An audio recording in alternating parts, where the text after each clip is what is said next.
Mr. Dustin Garrow, how are you, sir? Doing well, Matt. Just returned from Charlotte, North Carolina, and the NEI International Uranium Fuel Seminar, which we'll, I'm sure, have time to talk about, but very interesting times. I do. Interesting time. Well, let's talk about the mood of the nation. I think everyone's super excited. Uranium is definitely bucking the trend in terms of the equities market. We've got lots of generalists and funds kind of coming to the table, trying to find out what all the fuss is about. So yeah, very, very exciting times. But like, I'm excited about what the conversations were in the corridors and even on stage at Charlotte. So what can you tell us? Well, first of all, the conference, over the years, I've noticed each one has its own character. And, this year, WNA was a significant gathering, 700-800 participants, and the market report coming out, a lot of talk about what does it take to expand Western supplies. The NEIs tends to be a bit smaller. There were only a couple hundred participants, but it's heavily U.S. utilities, of course. So, only two were in London, but virtually all of them attended the Charlotte conference. So again, it tends to be a bit more U.S.-centric. And the other thing is the format. The NEI now has presentations in the morning, and then the afternoon is available for networking. And believe me, that was the theme. And it was literally 30-minute meetings, face-to-face, and people were scurrying around to various meeting rooms and places in the lobby. And so it was, and mostly on the uranium side. We've had the announcement of Orano now investing more in enrichment. Now that'll take a little while. So there seemed to be a little less focus on that. Conversion, Springfield's being looked at. Still a question of Converdyne Slant Metropolis. Will that be expanded? But, now the focus, which we again started to really see in London, is uranium. Looking out, the restarts, they were on the panel. So it was Boston, Encore, and Paladin, and, things that we've pretty much heard already of what they're doing. But then, well, you need more than that. And I think that's now where the focus is starting to be placed, is the next gens, the Deep Yellows, Bannermans, whatever. Can this happen in a timely manner? And, what does it take to, financially, the management, the personnel, things we've talked about in the past, which is now becoming more of a reality than a theoretical discussion on, can this guy or that guy meet those targets? And so it's interesting. The utilities, the other thing that I've noticed, just as an aside, but I think it's interesting, in the past, they always tried to match their requirements with the term contract volumes. So there was I need something in year X, but I'm covered up until that point. There seems to be a little less of that. In other words, what is available, and I may have to be more flexible on the contracts I consider, and I may buy a little early, or however it might work out. So, the procurement strategies are I think evolving based on the market, and again, a big part of it, again, as we've talked, is due diligence. On the new projects, the utilities are saying we want to spend a bit more time understanding not just the deposit, but who, where, what, when, how are you going to finance, so there's a lot more questions about kind of, the due diligence on new developments. Still hesitancy over the Kazakh expansion plans, the new big project, Budenovskoye, I think that's it, 6 and 7. Rumors are all of that production will go to Russia for the initial years. So then the other message is, be ready for the Russians and the Chinese to take even bigger roles in Kazakhstan. Apparently, there's another big Chinese contract under negotiation. I mean, I had one person who's very knowledgeable about Kazakhstan say, assume any available uranium goes to one of those two programs going forward. So, I mean, it's the big guys are really moving in to the market to ensure availability. Not the economics. Oh, well, I'm going to have to pay a few dollars.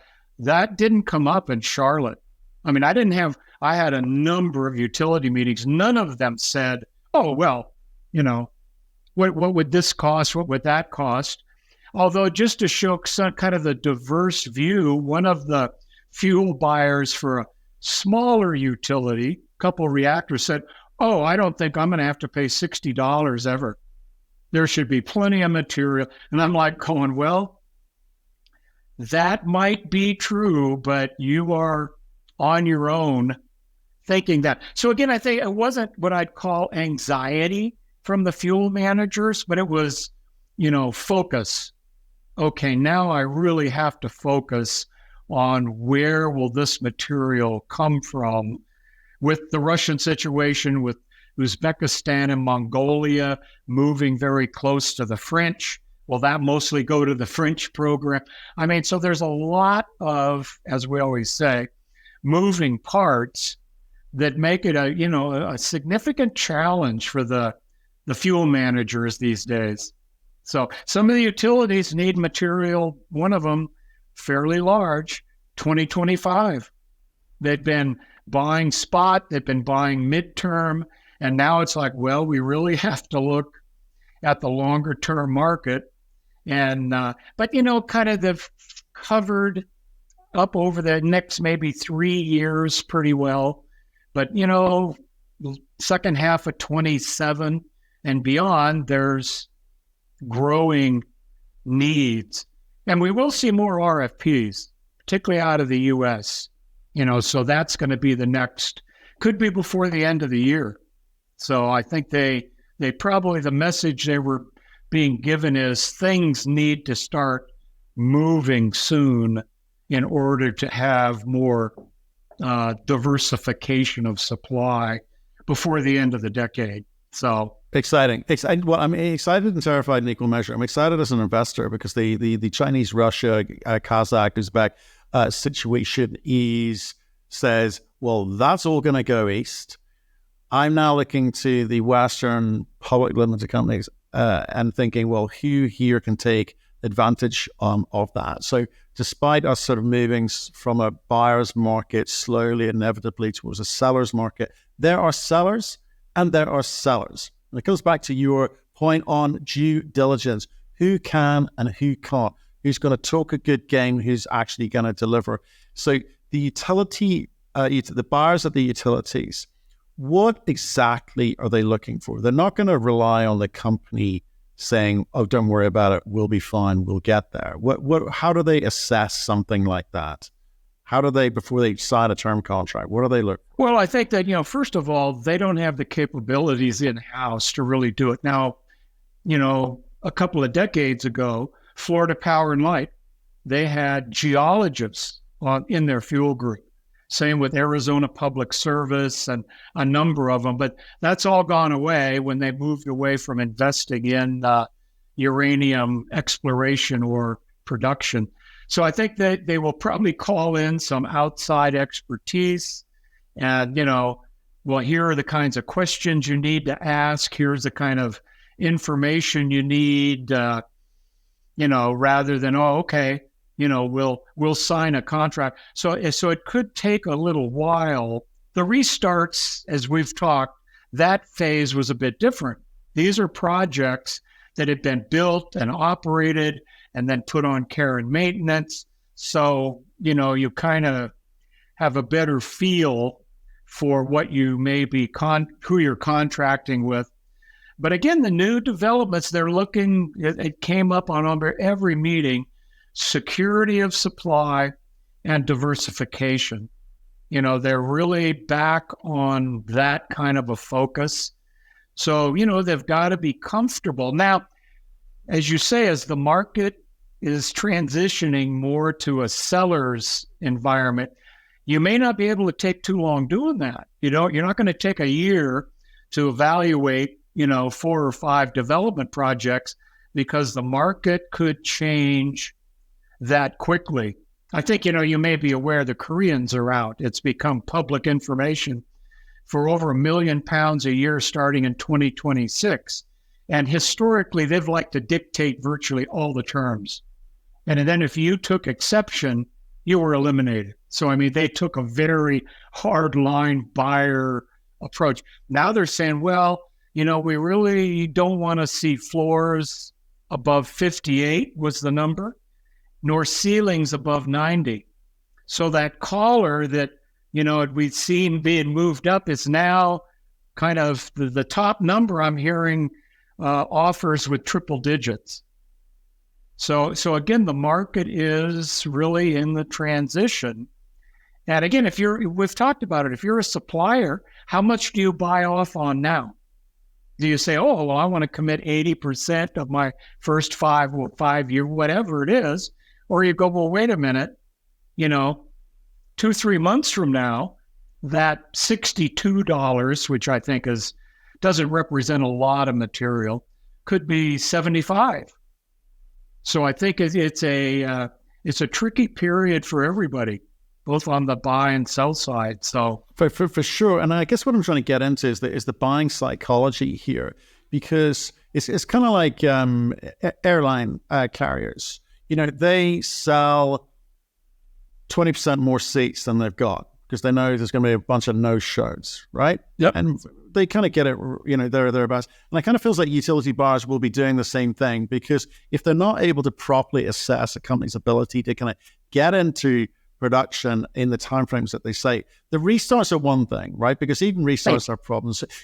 There will be projects, I'm aware of one, it's been high graded. There's the ore that is purported to be there ain't there. There was another project, there's technical issues which perhaps have not been discussed there. So the restarts are not as simple as just switch it on and it'll work. There will be issues with grade, there'll be issues with cost, et cetera, et cetera.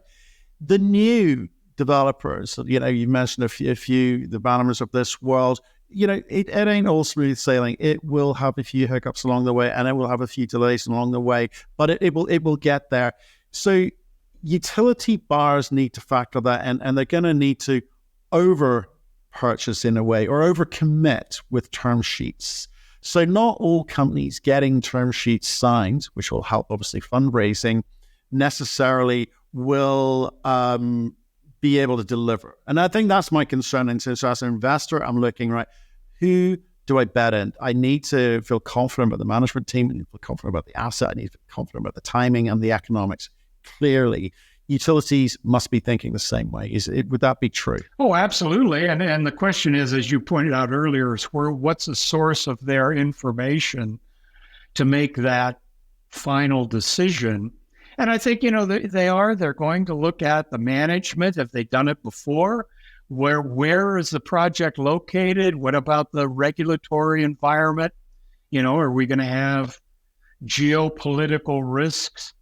What I heard on Niger, one producer is saying, yeah, things are still moving ahead, kind of okay. And another one said it's the country's, quote, shut down and nothing's going on. So, it's really kind of hard to assess that.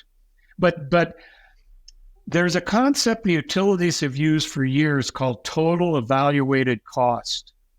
And they look not only at the economics, in other words, well, we've got some price forecasts or we've got a defined price or whatever, but they try to look at the risk profile. 30 years ago, I was doing consulting for some utilities on that.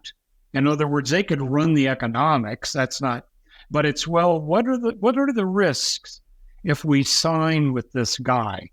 And I'll tell you, one of it was a Chinese source from a Japanese trading company.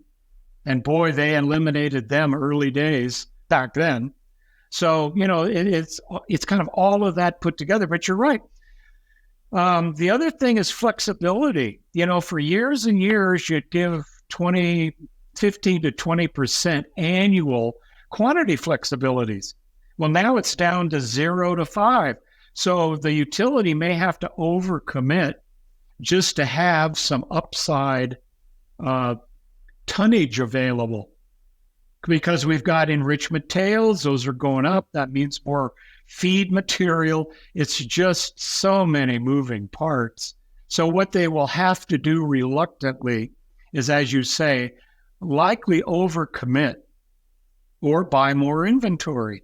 Or, so it's going to be a different world, I think, for the utility buyers. So again, the market... utility, get back to the psychology, buying psychology, right? Where it's a seller's market, or moving towards a seller's market more and more every day, because it feels like that utility buyers are thinking it's not a question of how much I got to pay anymore, which was the big deal the last 2, 3, 4 years. I don't want to pay $1 more than I need to. It was clever. I kind of thought, well, these are actuarial type decisions. Right now, that's out the window. It feels much more emotional. It's a case of not a question of how much I pay, it's can I get it?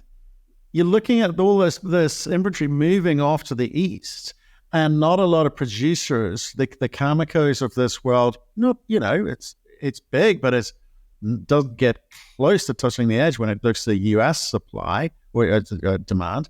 So therefore, where is it coming from? So will I be able to get my hands on it? So that buying frenzy type behavior then changes perhaps the economics somewhat. I mean, and again, how quickly does that move? Are there any clues from the last cycle about how that buying mentality changed overnight, or is this just a new paradigm we're in at the moment? Well, Matt, as we've discussed, what I'm trying to do is not be walking backwards into the future. That, what happened in the last cycle? What happened when the last price run up? You can kind of forget all that.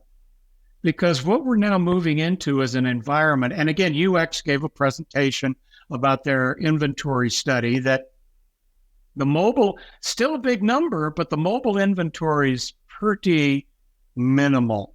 So there won't be some big source of inventory coming in to then moderate for the spot market in particular, or the near term. So, the utilities that may have been doing well economically with their fuel, spot, carry trade, and Russian. The Russians historically undercut the market significantly. So that was a nice low-cost source, and they never renegotiated. So once they signed a contract.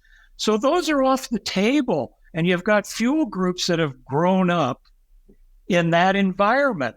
And so they didn't look, and then you had the established producers, the Camecos and the Kazakh group, BHP, that could, participate in that lower priced market.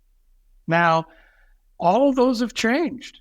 So you're now just, the spot market's not where you're going to harvest cheap material. Midterm market's going away, no low, negative interest rates and all of that.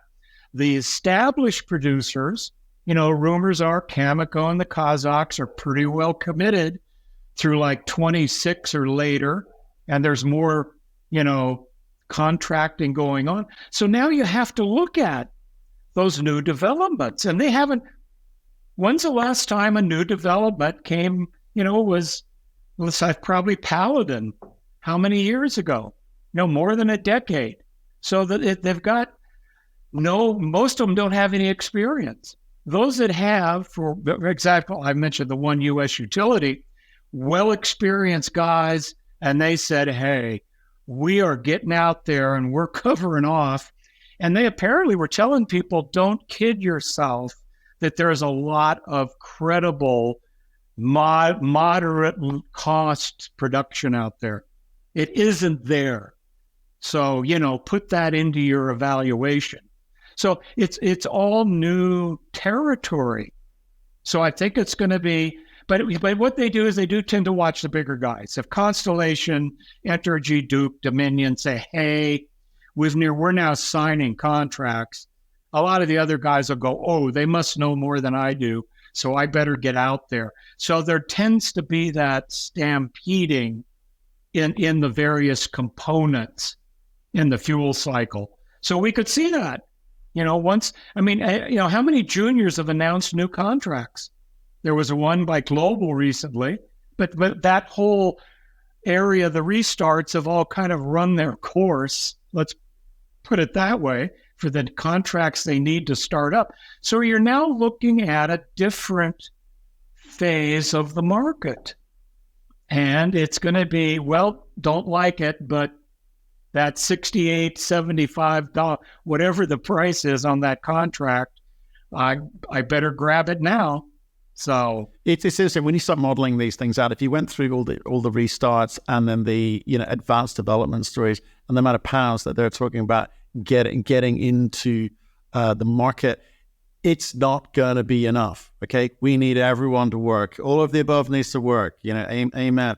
But there's an opportunity here. There's an opportunity for the first mover advantage crowd, and that can be the restart guys. That can be the advanced stage development companies, because they're going to have inventory which they can choose to sell at, I imagine, whatever price they got in will feel like. I'm being facetious, but do you know what I mean? I think there's a spike which will sustain for a bit longer. Well, it's almost unfair to call it a spike. I think there'll be a sustained price rise, the likes of which were being discussed 2 years ago, which I think were disingenuous and a little bit of bullish chat and easily dismissed. But today, in this environment, I agree with you. Don't look back to look forward. It is a different environment right now. So as an investor, I'm looking at all of those restarts and seeing what I believe, who can raise the capital, move forward, who can get contracts signed. The same with the advanced developers.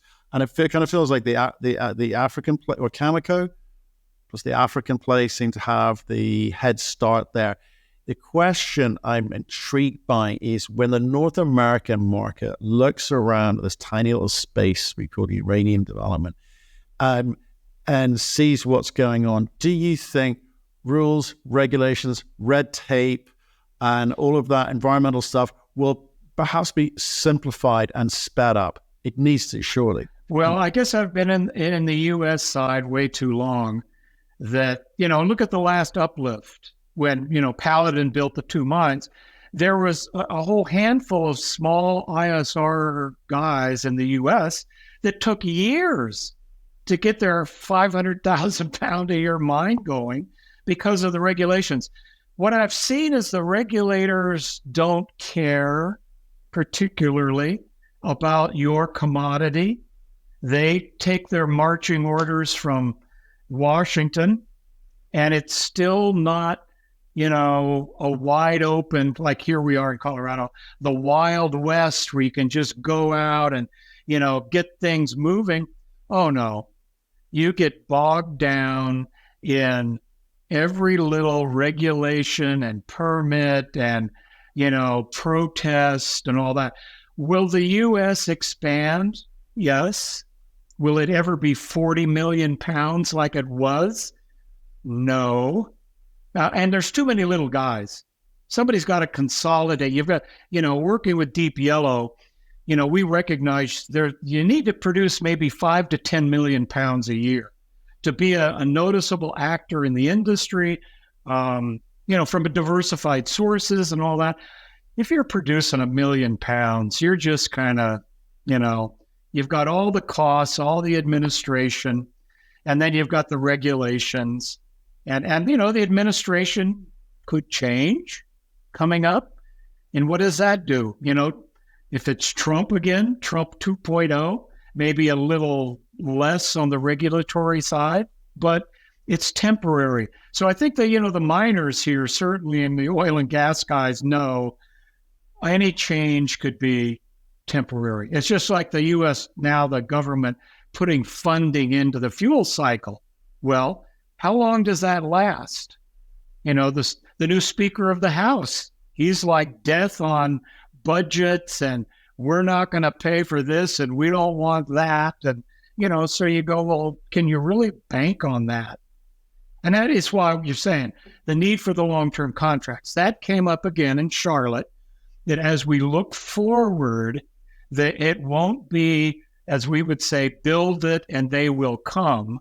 No, too much history, too many changes in the market. The customers have to make those commitments, then the supply chain will respond. And that was a message 18 months ago in Montreal at the World Nuclear Fuel Market meeting. Was probably the hardest initial hit on that. And they're sticking to it. I mean, we're not going to speculatively invest in this industry. No way. But you can see that power shift from buyer to seller in the sense that I remember like 2 years ago, we were talking about, we need 50. Well, pre-COVID, we need $50. That was the line. Maybe 55. Then COVID comes along and it obviously changes the economics because of inflation and so forth, and shutdowns because of COVID, etc. So a whole bunch of new costs associated with that. And you think, well, what's the new number? And then it's just increased the whole time. It's gone, up to 65, well, maybe 75. Oh, the reality is somewhat nearer 80. And you go, I wonder how much of that was out of the dread of actually trying to get something funded, built, and into production in that environment, because that's a big capital and value disruptive and destructive phase of any mining company, whatever the commodity. Yes. And what was just a little bit of, I just don't know where I'm going to be able to sell this into. I don't actually know how to maybe even get this thing into production in some cases, like I can tell you. But now it feels like actually, I tell you what, I'm feeling a little bit confident here. Even if I could go right now, I don't want to. I don't care anymore that they know my fixed costs. I don't care that they know my ASIC, my all-in sustain, my all-in. I don't care anymore, because they need me more than I need them at this moment in time. I feel that I'm close to actually being able to get another $20 on my contract. So I'm going to just bide my time. There's a little bit of that. It kind of feels like there's a bit of poker going on. Yeah, well, the other thing too is you mentioned the COVID effect and all that for cost inflation. Keep in mind, on the supply side, we had the Russian invasion.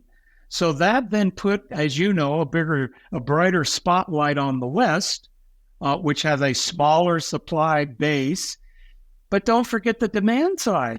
Let's say pre-COVID, we weren't looking at tripling nuclear. We weren't looking at SMRs. Now they've been around, but it was, 2035 maybe. So there's been a groundswell of fundamental change on the demand side. And I do know, or I sense that there are those that are still in the school of thought, show me. You're talking about doubling nuclear. Show me the orders, show me the demand, show me the SMRs, blah, blah, blah. Well, then that leads you to a different outlook on the fuel side. If you go, well, wait a minute, we now have the WNA. We have the International Energy Agency. We have the International Atomic Energy Agency, all saying, okay, net zero carbon, guys, this is what it takes. The IEA just came out with their latest, and they're saying you've got to more than double the current nuclear by 2050 if you have any chance of addressing the net zero carbon goals. And the other thing are the governments, it's not the days of Georgia Power saying we want to build 2 reactors are gone. It's the government, the government in the UK and China, Russia, Emirates, Saudi Arabia, they're the ones that are pushing nuclear now. The change in Korea. So, I mean, it's not just, kind of cost inflation on the supply side. It's this huge increase in demand. Look at what's going on in Eastern Europe. Okay, so we had the big Chemical Ukraine deal, the Bulgarian deal. The word is the checks were just out for £4 million a year starting next year. Okay, so you've got that factor. But you're right. If you're a new developer, how do you want to place your material? Do you want to go out and get that maybe covers your cost $65 contract? Or you go, no, my stakeholders, as you know, Cameco has correctly said, have done the long march. They've put up with all of the stuff, and they deserve to get a very nice return on that commitment. So yeah, some of the utilities are still, well, your costs are this. And now the other thing is you mentioned all-in sustaining cost. The industry is casting about for that common denominator, and they're talking all-in sustaining cost. Well, you know, my side story is you're dealing with nuclear engineers. And if I'm a nuclear engineer, somebody sits down and says, my all-in sustaining cost is 32. Well, you know, I'm not an actuary or a financial officer, but all-in sustaining cost sounds like all in. But then you go, no, it doesn't have this, it doesn't have that, we got to add this and that. Really, I need 70. Well, okay, wait a minute. That's what I've been kind of warning the utilities, don't get too enamored. Everybody's now publishing all-in sustaining cost. Don't think you're going to get that with a, 10% profit margin. That isn't going to work. So the other thing is Matt, they don't understand the cost structure also in the industry because they haven't had to. So, it's a learning process. It's all new. It's like I call it the clean whiteboard. If you're at a utility and you go, okay, we've got those plants out there running. How do we make sure there's fuel? Yeah. Very simple. It's very simple. I agree with you. That's the point I was trying to make here, that I think the fact that they didn't really understand the kind of cost structures is kind of irrelevant. But they would read a bottom line number in a report and go, well, your costs are, let's say, $30. We'll give you 10, 20% on that one. But that's it.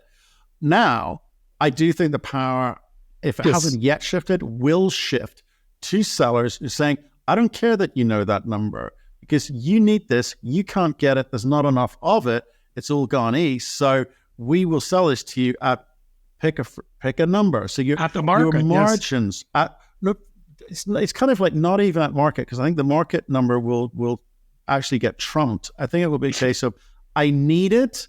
I don't care what I pay for it for a period of time, which is more than a spike. It'll be for a period of time. I don't think it's sustainable, but I think that for a period of time, and it could be a couple of years, the price could remain quite high. Margins could be high. But because even if you look at something like recently, I think Cameco basically had their got 20-year extensions on 3 of their sites. They've got Key Lake, MacArthur, Rabbit, etc. But in the same announcement, they were quite key to say, well, look, we are going to lower our production guidance because we've got some technical issues. We've got some cost issue. Well, I think the immediate knock-on of lower production is cost, but other cost issues. So there's a new environment in which we're working.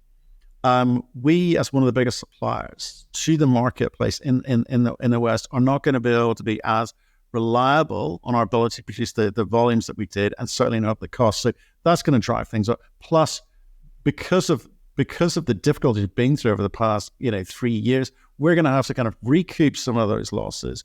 We're going to protect ourselves against further geopolitical, and I guess viral issues which may come along, and we are going to charge you more. We are going to make bigger margins, and there's not a darn thing that you can do about it.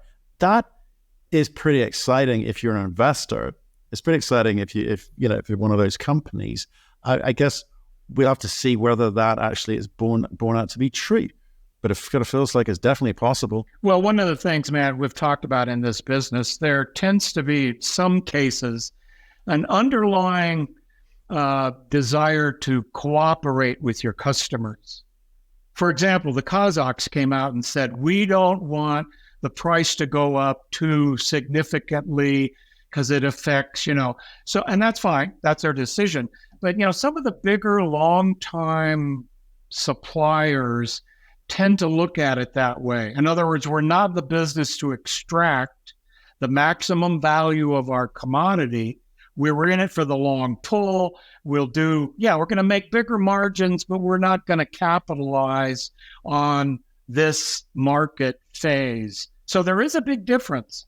And some of the smaller guys are going, hey, my shareholders are going, we want to see you get that triple digit price and have it reflected in your profits and in your share price. So again, on the supply side, there is a different, there's a spectrum of how the suppliers look at dealing with their customers. In London, there was a lot of talk about we need to cooperate, we need to get together, we need to get through this. Well, that to me says, don't raise your prices too much. And the utility's saying, yeah, we'll pay a bit more, but we've got to kind of have a nice market environment. So again, it'll be interesting to see what happens. But I agree with you that it makes it more difficult for the sellers almost. What do you agree to? So, well, it maybe, but I'd say shareholders will put a lot of pressure on companies to capture that value whilst they can. I suspect a few long memories in there too, because the utilities weren't that keen to help out when they were needed, and they were buying bare minimum. So it's got to work both ways. But we shall see. It's your phrase that I'd like to use a lot. We shall see. Yeah. That's for sure. I think what's important, Matt, is we've been talking about this is seemingly years. Forever. But now I think we're there. We're the tent is starting to open on this whole new phase of how do the utilities procure and how do they contract and how do the suppliers act? Because everybody's been kind of acting the same for decades. But we have, again, fundamental changes of the inventory situation and all of that. I mean, it's a whole new set of ground rules. A whole new set of ground rules, whole new set of opportunities. It's super, super, super exciting. I think the news that you're telling us out of Charlotte is what we've all been waiting to hear. It feels like we need to move forward. We will move forward quickly over the next coming months. I think the next 6 months could be super, super exciting. So like, I thank you for your time today. As always, the kind of insight we just can't find anywhere else. So yeah, it's really, really good to catch up with you. Well, look, and I think that's it. Was there anything we missed? Do you think that there's other things that we need people to know? No, I think, again, we talked probably, during London week, as we call it, the SMR demand, they are in the market. They're looking for fuel. The other thing are the Japanese. The Japanese utilities are looking for fuel, and they're not hearing a lot of positive feedback. And it's not just uranium, it's other parts of the fuel cycle. And that's the other thing, just, maybe to finish off on it, we talked about it last time, is let's call them the nation states. Let's call it the governmental programs are looking to invest in uranium production. And it's the Russians, the Chinese, the South Koreans, the Japanese, the Indians, the Emirates, the Saudis, and the utilities in the U.S. really hadn't been aware of that. So I was happy to bring it up when I met with them. And the reaction was, they're trying to make sure they have enough uranium. I said, yeah, they're not doing it to make a profit. They're there to secure the pounds. And so it was like, we hadn't factored that in. So again, coming out of Charlotte, the message to the utilities was one, again, of increasing factors that will affect future uranium supply. And I think they're now trying to, how do you internalize all that? And then you better act on it because you need to support those units. So anyway, yeah, exciting times. I'll be, middle of next year, we could see even quite a bit different market. on the upside. Nobody is saying, oh, there's hidden inventory or there's another Kazakhstan. They're going, no, there isn't. So what does that mean? We'll see. We'll see. There we go. So, okay, we'll catch you soon. Thanks very much, Okay. Dustin, as usual. Anytime, Matt.